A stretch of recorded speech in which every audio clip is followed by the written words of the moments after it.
Sick of a cluttered Gmail inbox overflowing with emails? Let's dive into how to quickly delete all those emails on your iPhone. Unfortunately, the Gmail app itself has limitations on bulk deleting, which requires a workaround, allowing you to declutter your inbox in seconds. The key is using the Gmail web interface within a browser, like Safari. First, find and tap your preferred browser app, such as Safari, on your iPhone home screen.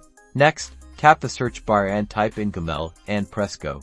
Tap the Gmail website and log into the Gmail account you want to clean up. Enter your email address and password, and tap the sign in button. Once logged in, you'll see your Gmail inbox, but with a browser-based layout. Now it's time to select all emails. Look for the empty box right next to the refresh icon at the top of your email list. Tap that box. It should then change to a checkmark, which indicates that all the visible emails have been selected. To select all emails, even those not currently shown, tap the Select All Conversations box that appears near the top that says All Conversations in Inbox are selected, and then tap Select Every Conversation in Inbox. This will highlight all your emails. Now simply tap the trash can icon located in the top menu.